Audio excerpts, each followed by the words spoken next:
উচিত। আজ আমরা দেখুন বিভিন্ন অ্যাঙ্গেলে আঘাত খাই। যদি ছেলেটার আর্থিক অবস্থা দুর্বল হয়, বাপের অবস্থা খারাপ হয়, আর মেয়েটা যদি আর্থিক অবস্থা বাপের বাড়ির ভালো হয়, তো ওই মেয়ে কত যে খুঁটা দেয় বুঝলেন। খুঁটা খাইতে খাইতে শ্রীরামপুর থেকে রাজাপুর, আজলামপুর, দুর্গাপুর আর প্রান্তে বাকি থাকে না। হ্যাঁ, আমার যা আছে তোমার নাই, ওই বেটা বেটিকে শিখাইবে তোর বাপের কিচ্ছু নাই, দাদার কিচ্ছু ছিল না, বলে কি বলে না।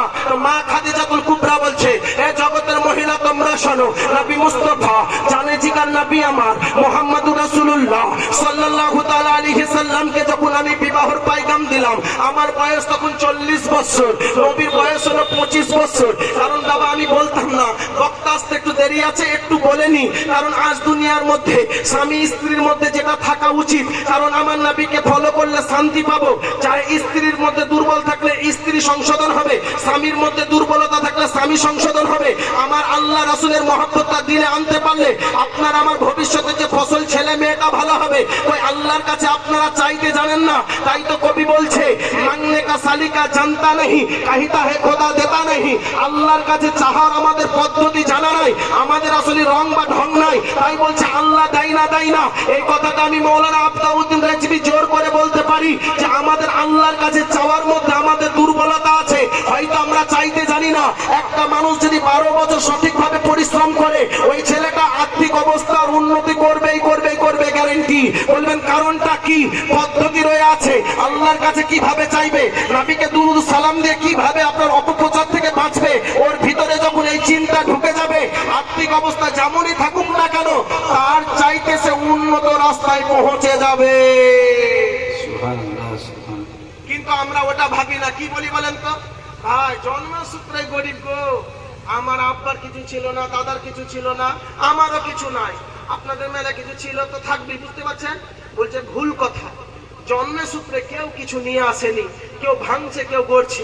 আপনাদের এলাকায় দেখুন, যার আর্থিক অবস্থা ভালো ছিল তারা দুর্বল হয়ে যাচ্ছে, আবার যারা দুর্বল ছিল ভালো হচ্ছে। পায়গাম দিলেন তো মা খাদিজা বলছে সবচাইতে আমার বড় জিনিস আকৃষ্ট করেছে নবীর দুটা জিনিস।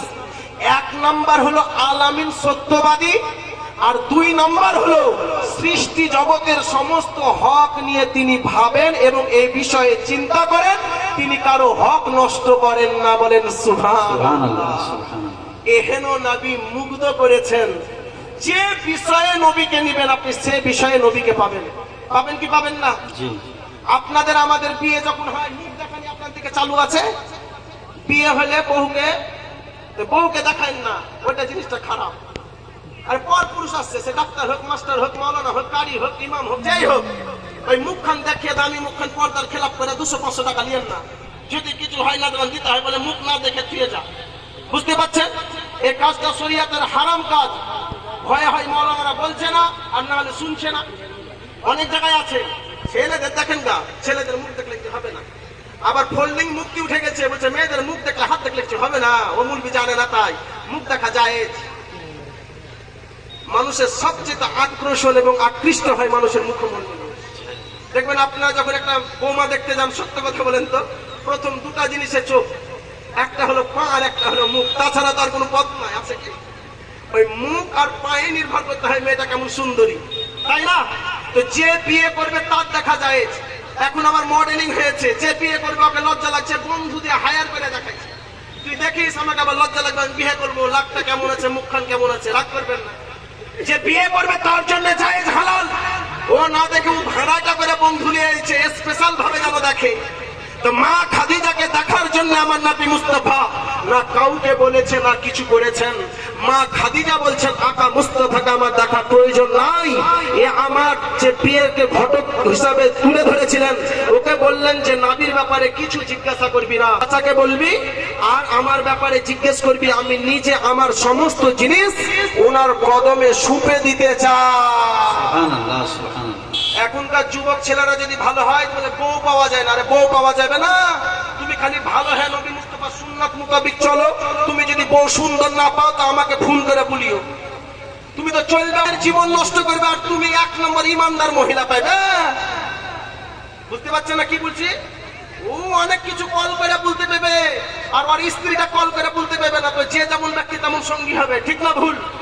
মা খাদিজা রাদিয়াল্লাহু তাআলা আনহা বলছে, জগতের মহিলা তো যখন আসতেছিল আমি লক্ষ্য করলাম আল্লাহ আল্লাহ চারিদিকে প্রচার কেন হলো, আল্লামিন সত্যবাদী, এত সত্য কথা বলে, 25 বছরের যুবক, যার আলোচনা শুনে মানুষ মুগ্ধ হয়ে গিয়েছে, যার কতিষ্ঠি কথার মধ্যে এত মাধুর্য, মিথ্যা তাকে স্পর্শ করে না, চেহারা এত মধুময়, এত সুন্দর আকর্ষণ করেছে, চারিদিকে পঞ্চমুখ হয়ে গেল।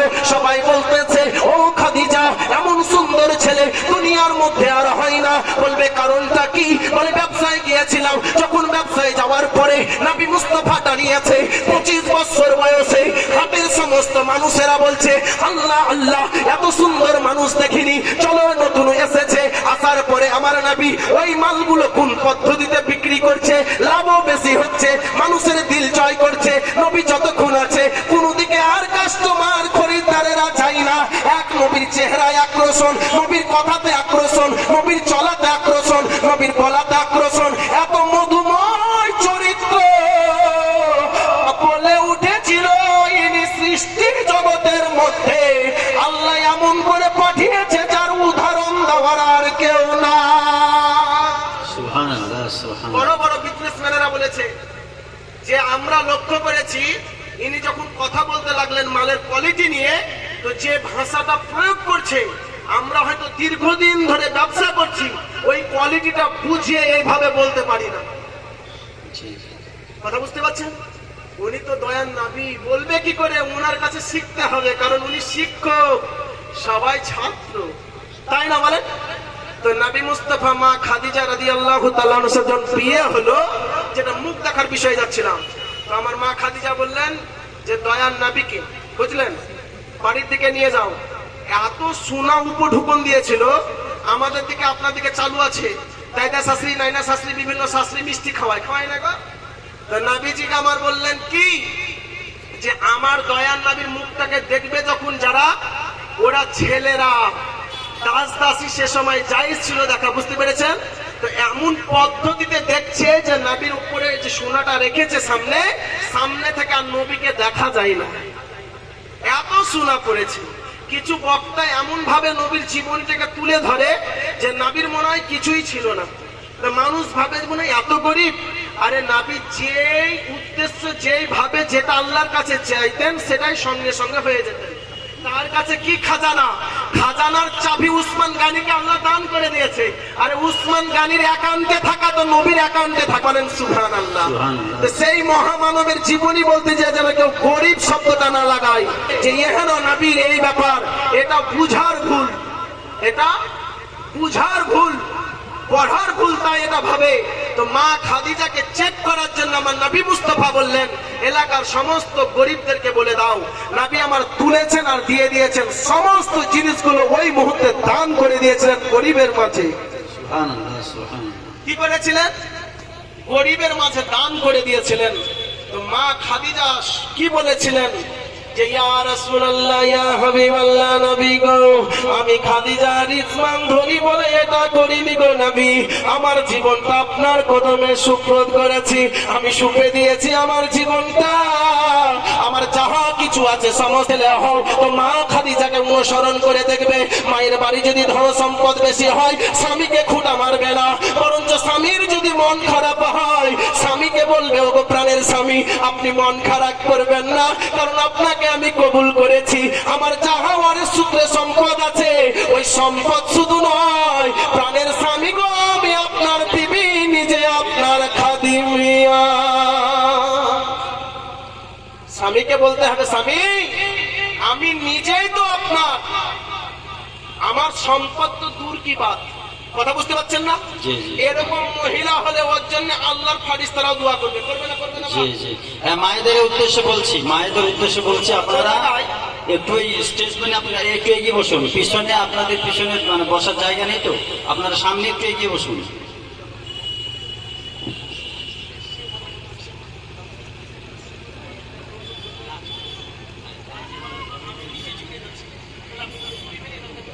আমার টাইম হয়ে গেছে বুঝলেন, আমার কালকে প্রোগ্রাম আছে, পরশু আছে, আর সামনে রমজান মাস। বলার উদ্দেশ্য হলে যখন টাইম দেওয়া হবে তো আমি মজুটাকে সেভাবে বাঁধবো। তো আপনারা বলছেন যে মাওলানা চা খাওয়ার মতন তুলছে কেন, মানে আমার বক্তব্যটা হয়েছে খালি চা খাওয়ার মতন। বাস বুঝলেন, এখানে ওখানে। তো বলছি এ কারণে যে বক্তা আসবেন আমি ছেড়ে দিব, মানে আমার কোটা পূরণ করে নিয়েছি, উনার কোটাই বলছি। তো যা হোক, যে মা বাপ ভালো হয় কি বলে না বাপ? তো মা খাদিজা যতদিন জীবিত ছিল নবী দ্বিতীয় বিয়ে করেনি, নবী দ্বিতীয় বিয়ে করেনি। মা খাদিজা রাদিয়াল্লাহু তাআলা আনহা যতদিন জীবিত ছিলেন, মাদারুন নবুওয়াত থেকে শুরু করে অন্যান্য আপনি নবী জীবনী যে বই পড়েন এই ব্যাপারে কিন্তু ইখতিলাফ নেই, কোনো মৌলানা আজ পর্যন্ত প্রকাশ হাতও নাই। তো মা খাদিজা রাদিয়াল্লাহু তাআলা আনহার পর্দার পরে উনি সমস্ত বিবাহগুলো করেছিলেন। একটা জিনিস আপনাদেরকে বলতে চাই, মানুষের মধ্যে ভেদাভেদ হতে পারে, মানুষের মধ্যে ভুল বুঝাবুঝি হতে পারে, ঠিক না ভুল? জি জি। তো মা খাদিজা রাদিয়াল্লাহু তাআলা আনহার পবিত্র পেটে মুবারকের মধ্যে 6টা সন্তান হয়েছিল। কটা? 4টা মেয়ে আর 2টা ছেলে। হযরতে যায়েনব, হযরতে রুকায়া, হযরতে উম্মে কুলসুম, হযরতে ফাতিমা, আর হযরতে কাসিম, আর হযরতে আব্দুল্লাহ, আর হযরতে ইব্রাহিম বলে একটা সন্তান ছিল, মারিয়া কিপ্তিয়া রাদিয়াল্লাহু তাআলা আনহার পবিত্র সেকে মুবারক উনি হয়েছিলেন। তো আমি আপনাদের সম্মুখে যেটা তুলে ধরছি, আমার মা ফাতেমা সবচেয়ে ছোট ছেলে মেয়ে, সবচেয়ে ছোট। কেন ভালো হয়? তা আপনাদের আমি একটু দোয়া নেওয়ার জন্য বলছি, গর্বের জন্য নয়। আপনাদের প্রত্যেকটা এলাকায় আমার নবী মুস্তাফার জিন্দেগিটা আপনাদের বাড়িতে আপনারা আলোচনা করবেন। কেন জানেন? এখন প্রায় পৃথিবীতে ভিতর 21টা